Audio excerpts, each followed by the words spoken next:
अंडों से निकलकर कछुए के बच्चे समुद्र की तरफ जा रहे थे, मगर सैमी नाम का एक कछुआ जो थोड़ा कमजोर है गड्ढे से नहीं निकल पा रहा था। लेकिन तभी वहाँ एक सीगल आकर उसे अपने चोंच में उठाकर ले जाता है। सैमी जैसे तैसे सीगल से खुद को तो बचा लेता है, पर ऊपर से वो एक लकड़ी के टुकड़े पर गिर जाता है। उसे देखकर शैली नाम की एक मादा कछुआ साथ चलने को कहती है, मगर ऊंचाई से गिरने की वजह से सैमी घायल हो चुका था, जिससे उसमें थोड़ा भी चलने की हिम्मत नहीं थी। वो शैली से कहता है तुम सब जाओ, मैं बाद में आऊंगा। फिर रात हो जाती है और वो सपने में देखता है वही सीगल उस पर दोबारा से हमला कर रहा है, जिससे वो डर जाता है और उसकी आँख खुल जाती है। वो देखता है कि किनारे पर और कोई कछुआ नहीं है, लेकिन तभी एक लहर लकड़ी के साथ उसे समुद्र की तरफ ले जाती है। फिर सुबह उठकर सैमी जब समुद्र में जाने लगता है तो दो कछुए उसे बच्चा समझकर डराने लगते हैं। वो उससे कहते हैं कि पानी में बहुत सारे आदमखोर जीव रहते हैं, अगर तुम पानी में गए तो वो तुम्हें खाकर अपना पेट भरेंगे। लेकिन इनमें से एक समझदार मादा कछुआ उससे कहती है कि तुम्हें ऐसे ही किसी की बातों पर यकीन नहीं करना चाहिए और बिना डरे जीवन में आगे बढ़ना चाहिए। इतना कहकर वो सैमी से अलविदा लेती है, लेकिन सैमी जैसे ही पानी में जाने लगता है तो एक पिराना मछली उस पर हमला कर देती है और वो घबराकर ऊपर चला जाता है और नीचे देखता है तो उसे अलग अलग बड़ी मछलियां दिखाई देती है। इसलिए वो डरकर उसी लकड़ी के टुकड़े पर बैठा रहता है। वही हमें रे नाम की एक और कछुए को दिखाया जाता है,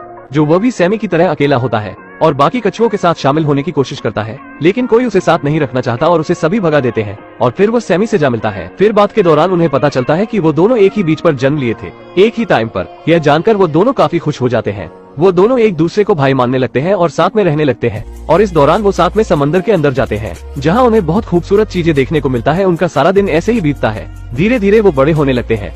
रे सैमी से कहता है अब हम बड़े हो चुके हैं, अब हमें भी अपनी पार्टनर ढूंढ लेनी चाहिए, जिससे हमारे भी परिवार होंगे। रे सैमी से पूछता है कि तुम किसी को पसंद करते हो। सैमी सैली के बारे में बताता है, जो बचपन में पहली और आखिरी बार मिली थी, जो उसकी मदद भी की थी। रे कहता है ये समंदर बहुत छोटा है, एक न एक दिन तुम दोनों एक दूसरे को मिल ही जाओगे। समय के साथ रे और सैमी की दोस्ती और भी गहरी होती जाती है और सैमी अक्सर सैनी को याद किया करता था। रे उसका दिल बहलाने के लिए अपने दोस्त ऑक्टोपस के पास उसे ले जाता है, जिसके ऊपर वो दोनों बैठकर राइडिंग करते हैं। लेकिन अचानक उस जगह कच्चा तेल फैलने लगता है, जिससे कई जीवों को खतरा है। वो सब उससे बचने के लिए से दूर भागते हैं और जब वो ऊपर आकर देखते हैं कि तेल से भरा पूरा जहाज पलट गया था, जिस कारण जहाज में मौजूद कच्चा तेल समंदर में जाने लगा था। रे और सैमी के साथ यह पहली घटना थी और इसी के साथ इन दोनों का बुरा वक्त भी शुरू हो जाता है। एक बार जब वो अपनी टूटी फूटी लकड़ी के साथ घूम रहे थे, वजन ज्यादा होने की वजह से वो पूरी तरह से टूट जाती है और वो समंदर में चले जाते हैं। लेकिन सैमी बहुत सारी मछलियों के साथ एक जाल में फंस जाता है और वो जाल के साथ ऊपर जाने लगता है। उसका दोस्त उसे बचाने की पूरी कोशिश करता है, लेकिन वो खुद भी एक दूसरे जाल में फंस जाता है। अब वो दोनों अलग हो चुके हैं।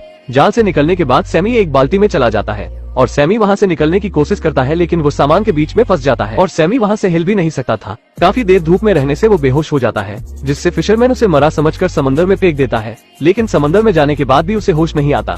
तभी एक डॉल्फिन आती है और उसे उठाने में उसकी मदद करती है, जिससे पानी के बहाव के साथ वो समंदर के किनारे तक आ जाता है, जहाँ रात में एक कपल की नजर उस पर पड़ती है और वो उसे लेकर घर चले जाते हैं। जब सैमी की आँख खुलती है तो वो एक छोटी बच्ची, उसकी माँ और एक बिल्ली को देखता है। ये फैमिली सैमी को बहुत प्यार से रखती है और उस बिल्ली को बहुत जलन होती है, क्योंकि सैमी के आ जाने से उसकी मालकिन सैमी पर ज्यादा ध्यान देने लगी थी। और बिल्ली उसे कहती है तुम्हें इंसानों पर भरोसा नहीं करना चाहिए, क्योंकि कभी भी वो उसको दावत बना सकते हैं। रात में वो औरत अपने बच्चों को कहानी सुनाती है, जहाँ सभी इकट्ठा होते हैं। बिल्ली का नाम फ्लैपी है। फ्लैपी सैमी के पास आकर उससे पूछती है कि यहाँ से भागने का क्या प्लान बनाया, लेकिन सैमी को उसकी बात पर यकीन नहीं था।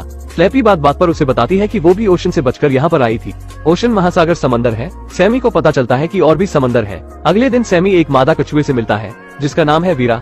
वीरा भी उससे यही कहती है कि हम कैदी की तरह कैद है, हम अपनी मर्जी से कहीं नहीं जा सकते, इसलिए तुम्हें भी भागने का सोचना चाहिए। वीरा कहती है आजादी तो समंदर में है। अगले दिन अचानक वीरा को समंदर में छोड़ दिया जाता है। उन्हें लगता है कि सैमी और वीरा साथ में नहीं रह सकते, लेकिन फ्लैपी सैमी से झूठ बोलती है कि वीरा को इसलिए छोड़ा गया कि उसकी कोशिका खराब हो गई थी, इसलिए उसका टर्टल सूप नहीं बन पाता, और कहता है अब वो तुम्हें इतनी आसानी से नहीं जाने देंगे। उसी रात बीच पर पुलिस आती है और सभी को वहाँ से निकालने लगती है।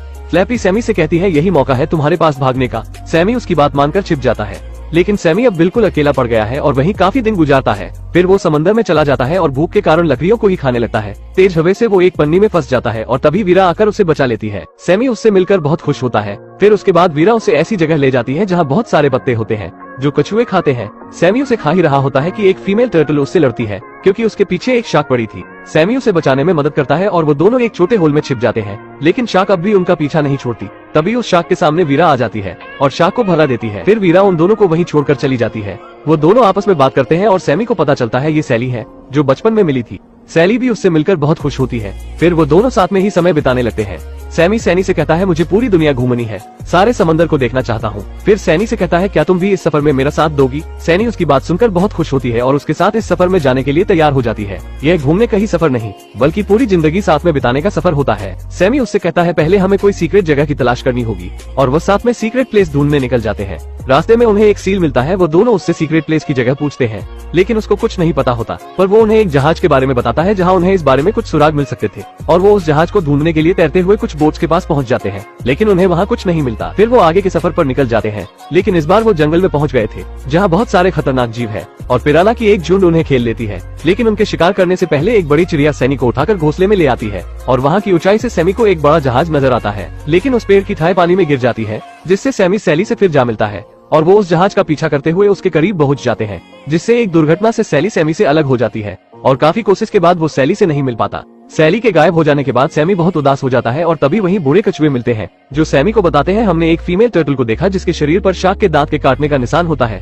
सैमी समझ जाता है कि ये सैली की बात कर रहे हैं। वो बहुत खुश हो जाता है कि सैली अभी भी जिंदा है। वो उसकी तलाश में समुद्र में कई दिनों से भटकता है, लेकिन उसे सैली नहीं मिलती, और वो अंटार्कटिका में पहुंच जाता है, जहां पानी कम, बर्फ ज्यादा रहती है। ठंड ज्यादा लगने की वजह से उसकी हालत खराब होने लगती है। उसकी यह हालत देख पास से गुजर रहे इकोलॉजिक्स टीम की नजर उस पर पड़ती है, और उसे सही करने के लिए वो अपनी लैब में ले जाते हैं, और वहीं सौभाग्य से सैली मिल जाती है, और वो उसके पास जाने की कोशिश करता है, लेकिन कोई उसे समझ नहीं पाता, और वो सैमी को रेस्क्यू सेंटर ले जाते हैं, और किस्मत से वहीं स्लैपी नाम की वही बिल्ली मिल जाती है।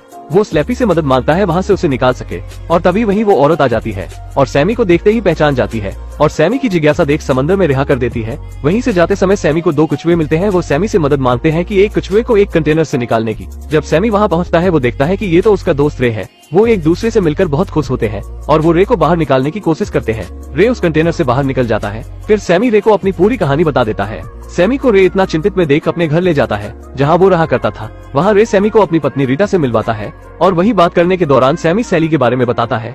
फिर रीटा उससे कहती है, मैंने सैली को यही कुछ देर पहले देखा था। सैली वहीं रहने लगी थी, और सैमी देखता है सैली किसी और कछुए के साथ होती है। ये देख उसे लगता है सैली ने अपना जीवन साथी चुन लिया है, इसलिए वो बिना मिले ही लौट आता है, और उदास होकर रीटा और रे के पास आता है, और उन्हें बताता है कि सैली ने अपना जीवन साथी किसी और को चुन लिया है। और तभी वहीं सैमी को बताया जाता है कि जिसको उसने सैली के साथ देखा था, उसका नाम रोबी है, जो किसी भी शी टर्टल से फ्लर्ट करने लगता है, और सैली के भी साथ फ्लर्ट ही कर रहा था। तरकी है।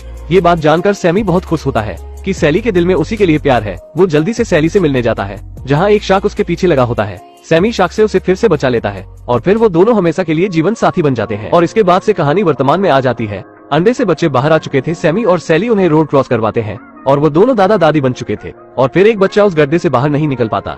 ये देख सैमी को अपना बचपन याद आ जाता है, और उसे बाहर निकालने में मदद करता है, और मूवी की यही पर ही हैप्पी एंडिंग हो जाती है। दोस्तों, यहाँ तक आ ही गए हो तो वीडियो को एक लाइक जरूर करें, और भी ऐसी ही मूवी एक्सप्लेन वीडियो देखने के लिए चैनल को भी जरूर सब्सक्राइब करें। हम मिलेंगे आपसे बहुत ही जल्द ऐसी ही धमाकेदार वीडियो में। तब तक के लिए गुड बाय।